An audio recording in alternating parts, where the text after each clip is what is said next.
ಓಂ ಶ್ರೀ ಸದ್ಗುರು ದೇವನೇ ನಮಃ.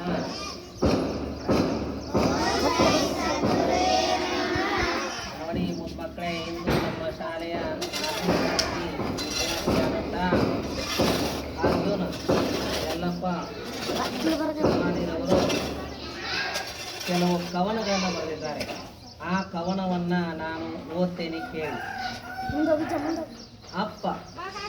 ಅಪ್ಪನಂತೆ ಯಾರೂ ಇಲ್ಲ, ಆಜ್ಞೆ ಶಿಕ್ಷೆ ಜೊತೆಗೆ ವಾತ್ಸಲ್ಯ. ಅಪ್ಪನಂತೆ ಯಾರೂ ಇಲ್ಲ, ಆಜ್ಞೆ ಶಿಕ್ಷೆ ಜೊತೆಗೆ ವಾತ್ಸಲ್ಯ. ಹೆಜ್ಜೆ ಹೆಜ್ಜೆಗಳಿಗೂ ಧೈರ್ಯ ಹೇಳಿಕೊಟ್ಟ ಓ ಅಪ್ಪಯ್ಯ.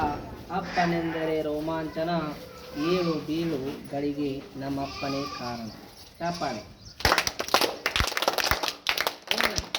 ಗುರುವಿನ ಮ್ಯಾಗ ಒಂದು ಕವನ ಬರೆದ ನೋಡಿ.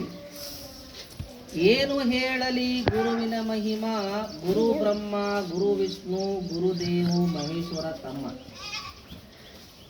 ಏನು ಹೇಳಲಿ ಗುರುವಿನ ಮಹಿಮಾ, ಗುರು ಬ್ರಹ್ಮ ಗುರು ವಿಷ್ಣು ಗುರುದೇವು ಮಹೇಶ್ವರ ತಮ್ಮ. ಏನು ಹೇಳಲಿ ಗುರುವಿನ ಮಹಿಮಾ, ಗುರು ಅಂದರೆ ಶಕ್ತಿ ತಿಳಿಯೋ ತಮ್ಮ. ಗುರುವಿನಲ್ಲಿ ಇರಲಿ ಭಕ್ತಿ, ಗುರು ನಮ್ಮ ಬಾಳಿಗೆ ಸ್ಫೂರ್ತಿ. ಗುರು ಜಗಜ್ಯೋತಿ, ಗುರು ನೀಡುವನು ಮುಕ್ತಿ. ಗುರುವಿನಿಂದ ನಮ್ಮ ಕೀರ್ತಿ, ಗುರು ಬದುಕಿನ ಸಾರಥಿ. ಗುರಿ ಗುರು ತೋರುವ ಮುಕ್ತಿ. ಚಾಪಾಣೆ ನೋಡಿ. ಇದರಂತೆ ನೋಡಿ, ನೀವು ಏನು ಮಾಡ್ಬೇಕು, ಓದಾಕ ಬಂದ್ರೆ ಬರ್ಯಾಕೆ ಬರ್ತಾ, ಬರ್ಯಾಕೆ ಬಂದ್ರೆ ಬರ್ಯಾಕೆ ಬರ್ತಾ, ಬರಿಲಾರ್ದ ಬರೀದು ಹೆಂಗೆ ಬರ್ತಾ ಅರ್ಥ. ನೀವು ಓದು ಬಂದ್ರೆ ದೊಡ್ಡ ದೊಡ್ಡ ಕವಿಗಳಾಗ್ಬೋದು. ನೀವು ದ.ರಾ. ಬೇಂದ್ರೆ, ಕುವೆಂಪು ಅವರೆಲ್ಲ ಹಿಂಗೆ ಬರೆದು ದೊಡ್ಡ ಕವಿಗಳಾದ್ರು. ಅರ್ಥ. ಬರೀ ಒಂದೊಂದು ಹಾಡಿಗೆ ಹಾಡು ಹಾಡಿದ್ರೆ 1-2 ಲಕ್ಷ ರೂಪಾಯಿ ಕೊಡ್ತಾರೆ. ಒಂದೊಂದು ಹಾಡು ಬರೆದ್ರು, ಚಂದನ ಹಾಡು ಬರೆದ್ರು. ಜ್ಞಾನಪೀಠ ಪ್ರಶಸ್ತಿ ಕೊಡ್ತಾರ.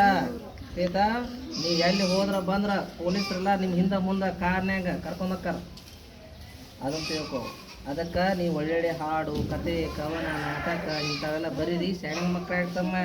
ಶಾಲೆ ಬಿಟ್ಟು ಮನ್ಯಾಗ ಕುಂತ್ರ ಉದ್ಧಾರ ಆಗಿಲ್ಲ, ಆಗೋದು ಅರ್ಥ ಆಯ್ತಲ್ಲ ಮಕ್ಕಳೇ. ಅವಾಗ ಬಾಲಿ ಜೋರಾದ ಚಾಪಾಳೆ.